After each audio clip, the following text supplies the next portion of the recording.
सत्यशोधक न्यूज, आम्ही सत्य दाखवतो. रावेर तालुक्यातील मोठे वाघोतात हे माळीवाड्यातील माळी परिवारात जगन्नाथ माळी यांच्या घरी दशामातेची स्थापना करण्यात आली आहे. यांचे लहान पुत्र चेतन माळी यांच्या पत्नी दिव्या माळी या अहमदाबाद येथील असून गुजरातमध्ये हा सण साजरा होत असतो. त्या अनुषंगाने त्यांची भाव व श्रद्धा या दशामातेवर असल्याने त्या 4 वर्षापासून दशामातेची स्थापना करत आहेत. स्थापनेच्या दिवशी राम मंदिरातून दशामातेची वाजत गाजत मिरवणूक काढत दशामातेची स्थापना करण्यात आली. नवरात्रीसारखा 10 दिवसाचा हा उत्सव चालतो. संध्याकाळी सामूहिक आरती केली जाते. त्यामध्ये परिसरातील व परिवारातील सर्व महिला उपस्थित असतात. आनंद व चैतन्य अशा वातावरणात आरती होते. संध्याकाळी जागरण व्हावं यासाठी खेळ खेळले जातात. असे विविध कार्यक्रम होतात व दुरून दुरून त्यांचे नातेवाईक दर्शनासाठी येत असतात. शेवटच्या दिवशी परिवारात प्रसाराचा कार्यक्रम आयोजित केला जातो. स्थापना झाल्यापासून धार्मिक वातावरणात हा कार्यक्रम संपन्न होतोय. महाराष्ट्र सत्यशोधक न्यूज, कमलाकर माळी. प्रसिद्ध आहे दशामाता, पण ह्या परिसरात आपला महाराष्ट्र जळगाव जिल्ह्यामध्ये खूप कमी ठिकाणी पाहायला भेटते. म्हणून मी गेल्या 4 वर्षापासून देवीची स्थापना करत आहे. परिसरातून आपल्या दशमातेच्या कार्यक्रमाचं आयोजन कसं असतं?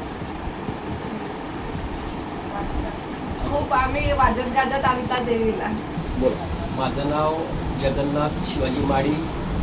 आमची सुनबाई ही गुजरातमध्ये अहमदाबाद येथून आलेली होती.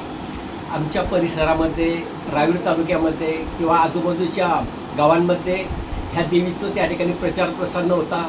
आमच्या घरामध्ये भक्तीचं वातावरण असल्यामुळे आमच्या घरातील मंडळींनी त्यांना सहकार्य चांगल्या पद्धतीने मदत केली आणि सहकार्य केलं.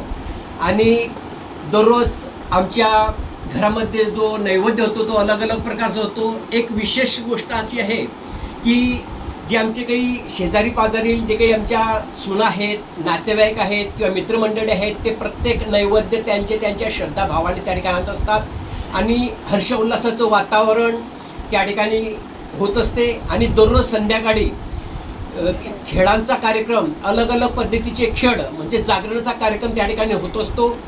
आणि ज्याप्रमाणे आरती ही सुद्धा त्या ठिकाणी 40-45 त्या ठिकाणी महिला मंडळी किंवा लहान मुली त्या आनंद उत्सव त्या ठिकाणी साजरा करून जल्लोषामध्ये त्या ठिकाणी आरतीचं त्या ठिकाणी गुणगायन त्या ठिकाणी गायन केलं जाते. आणि ज्याप्रमाणे आमच्याकडे जे आमचे नातेवाईक आहेत, रावेर आहेत, शहापूर मध्य प्रदेशमध्ये, ब्रह्मपूर आहेत, यावल आहेत, तर प्रत्येक नातेवाईक आमच्याकडे येत असतात. आणि 8व्या दिवशी किंवा 9व्या दिवशी जो गुरुवार अचानक जो गुरुवार येईल त्या गुरुवारी आम्ही देवी मातेच्या त्या ठिकाणी भंडाराचा कार्यक्रम आयोजन करण्यात येते. आणि त्या भंडारामध्ये सुद्धा त्या ठिकाणी यथाशक्तीप्रमाणे गावातील, गल्लीतील आणि नातेवाईक सुद्धा त्या ठिकाणी मदत करत असतात.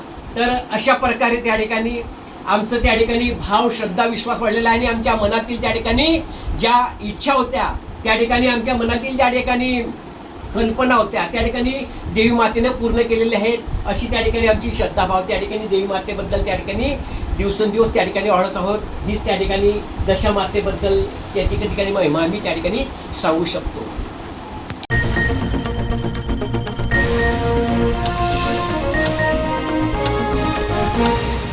महाराष्ट्र सत्यशोधक न्यूज, आम्ही सत्य दाखवतो.